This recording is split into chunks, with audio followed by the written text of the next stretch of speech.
Hello and welcome back to Novel Gaming. I'm Vicky. I'm Doug. And I'm Katie.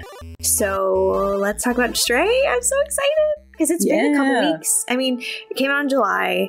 I played it within the month, and I think we've all kind of been like playing it, you know, here and there. So we've all beaten it, correct? Uh-huh. Okay. Yeah. And we are going to spoil it. Yeah. I liked it. What did you all think? I loved it. I'll say that. I enjoyed it a lot. The cats are super cute. Mm-hmm. I almost didn't know if I could keep playing because I just wasn't ready to see a cat get hurt in a video game so realistically.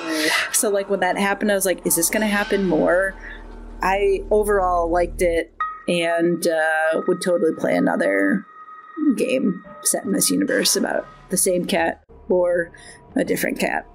Yeah, for sure. I loved this. I thought it was a lot of fun. I will say, I think this is a great game. I think it could have been one of the greatest games I've ever played, but I think there were like certain things that hit better for me than others. So I'm really curious to like finally have a conversation about it, because I feel like certain parts of it I was like, this is one of the greatest games I've ever played, and then there were other parts where I was like, oh, you didn't quite hit that same mark. Yeah. So I think one of the things I want to talk about is just like playing as the cat. So that felt so new to me, just to approach the environment from like a very short stature. Each place feels like very large, and I think in part it's just because you're so tiny. I did like playing as the cat, and it did feel wholly new for me. Yeah. I have a question with the platforming element. How do y'all feel about the structured nature of the jump? I think if this were the first game I'd ever played with that sort of idea, it might have taken a bit more adjusting, but web swinging in Spider-Man works very much like that. I didn't necessarily feel limited by where I could go, because there was usually more than one place I could jump to. I do think there were some moments where like the ability to like your limited ability to jump gave away what you were supposed to do, because it always had that marker. So I could see that being like not landing for some people. It didn't feel restrictive, but I did definitely notice like the button at the start and like having to, you know, be in just the right place or like time it, you know, where I was at like mid-run or whatever. I don't know. What about you? Yeah, I mean, I did just want to be like jumping around as a cat sometimes, because it's so cute when cats hop around. But I got into a rhythm with it, but definitely for the first couple of hours, especially when the Zerks are trying to get you, because I'm like trying to run and also looking back to see how quick or how close the Zerks are, and then I'm looking forward. I'm like, I don't know where to go now, but I can't just like jump wherever, and these Zerks got me, right? Like, so some of that did happen, which I was like, dang, I really just wish I could like freely jump to avoid some of this stuff. Some of the Zerk stuff is what I'm talking about when I say like there were moments where I was like, this is the greatest game I've ever played. Some of the Zerk heavy moments were times where I was like, oh, maybe you're not the greatest game I've ever played. And that's one of the reasons, right? It wasn't really built to be an action game, right? But they put certain action elements into it that then didn't quite fit into their platforming structure. Yeah. I had happened to see the trophy list and saw the 9 lives trophy where you're supposed to die 9 times. And I was like, this is not like, I will not. Some of the Zerk parts that was like, it was very frustrating. And that's like where I died. Yeah. I did love like the people who made this game love cats. So like when you first get the backpack or the battery pack, and like the cat just slumps to the ground and then is like slinking around. I'm like, oh my gosh, yes, be a cat. Yep. It's incredible the way they got Cat's movements down. I mean, like, there's the slinking, right? But the way that they rub up against other characters, the way that they scratch and grab things. And honestly, even just the way that the cat moves when it platforms, you know, like this game is very inspired, like explicitly so, by the Kowloon walled city in Hong Kong. Like so the verticality of it is very different than I think a lot of platforming games I've ever played, at least, right? Where you can like, there's so many levels to it where you can just go up and up and up. the noises that the cat makes when it does like a really effortful jump. Yeah. Like they just nailed it. Quick thing, since Doug, you brought up the inspiration of like the walled city and stuff, I do want to, we don't have to talk too deeply about it, but maybe we can link to this article. There is chatter around this game with the idea of Orientalism within it. So this idea of like pulling kind of stereotypes, Asian stereotypes in particular, but then not giving any like real cultural context, doing it in like an exoticizing or no reason for it kind of way. I do enjoy the game, but like there are some things that could have been worked on a little differently. It's a really common thing in cyberpunk or cyberpunk adjacent properties. Yeah. Read the article. It's good. Yeah. So one of the things that I was not ready for, even after seeing the Zerks, was the giant eyeballs that were just in one section of the game. That? I kind of blacked out on that. Yeah. Because it's so weird. Yeah, and it's nothing. They don't really do anything besides look at you. You can't interact with them.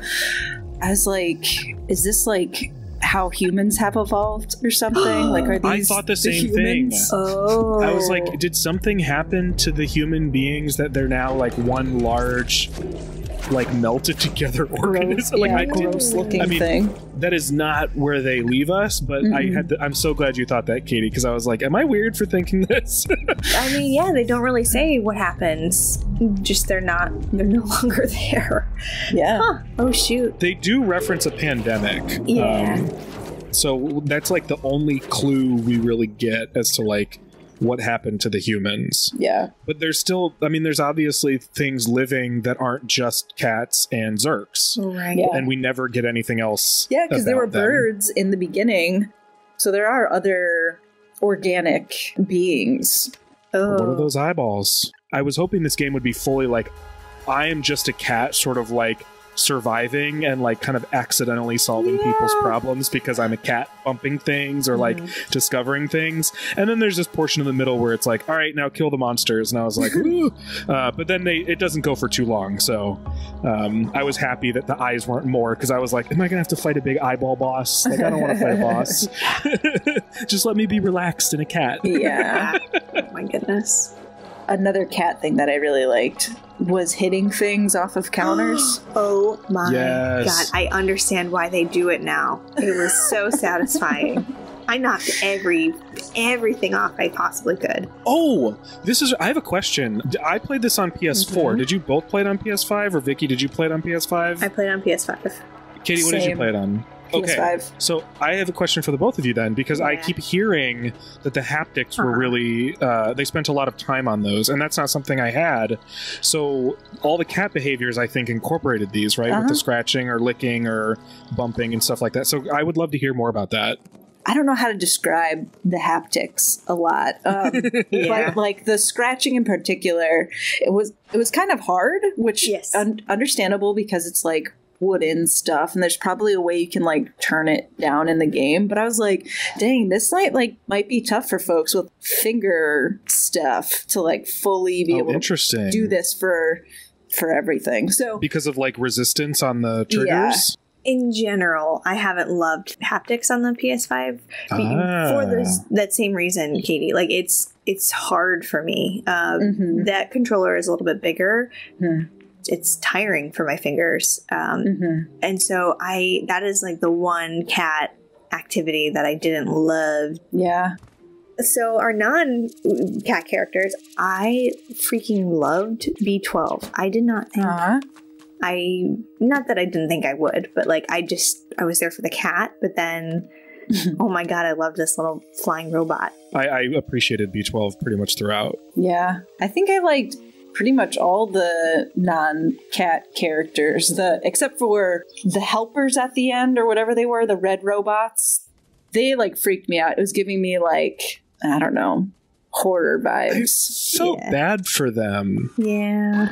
Should I have? I think I did too. Like I felt they were like mind wiped or like programmed to do just a very specific thing. Like scared generally, like vibe scared, not like they weren't scary. Like it was like, okay, this area, something is off. Yeah, for sure. Yeah. But yeah, B12 was a super cool human robot, and they made me sad sometimes. Did you all see that coming? Because I feel like I was very just along for the ride, so when it happened, I was like, yeah. Yeah. Like full gasp. Same. Okay, cool. I had no idea. But it was one of those things that made sense once you knew it, you know? Yeah. It added. It was a nice addition. Yeah. The companions, as the robots are called, decide that it's up to them to carry on the legacy of humanity. And then the further into the game you play, you realize like they are also interpreting the legacy of humanity as all of its worst parts too. Yeah. You know, like it's bleaker than I would like my cat game to be. I know. Go back to cuddly kittens. No, I know. Yeah. You know, people were trying to arrest Clementine for just like trying to get outside or like trying to see the light. You know, that was hard, and I felt really bad and sad. Especially because everything ends up being fine. Like all that stuff that they're doing, all the enforcement they're doing, all their social constructs they're adhering to, this legacy they're upholding is like really not for anything. Like the danger is no longer present, and it was never present for the companions. You know what I mean? Like the danger, they were like keeping the danger in because the Zerks were the only thing that was dangerous to the companions. And the moment they open up the city, the Zerks are no longer a factor. Like we could learn a lot from this story, I think. So we can talk more about the ending, but I wanted so bad for when you as a cat go outside to either have Clementine run up there and be with you, or your little cat buddies come back. I wanted some sort of happy reunion. I agree. On top of another part of the ending, which we'll talk about, I did think it wrapped up so fast. Okay, I opened it and I'm just gonna like walk upstairs and that's it. Like, see ya. Oh, I was like devastated because I really wanted the cat reunion. I did want to see the cats again. Yeah. That was my big hope, was that we would be reunited with our cat friends from the beginning. Yeah. Can we also talk about B12 at the end? I guess. I know. Just to like honor its memory.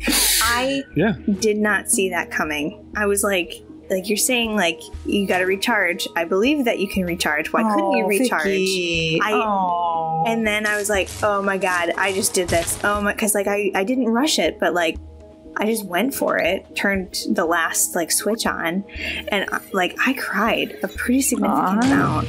You have to make the decision as a player to get up and keep going. Oh, I did not like that. I did not like that either. I wanted to take little B12 in my mouth. That's what I did too. We've carried things. Yes, and just like take them outside. B12. Just take it with you forever. Yeah.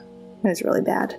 It was rough. Yeah, it was tough. But I did think it was beautiful because B12 said something about how, like, I thought I had to live in order to carry on this idea of humanity and what humans are, but maybe it's not our time anymore. And so no more humans. Let's have the companions and cats and birds, you know, have their time on this planet.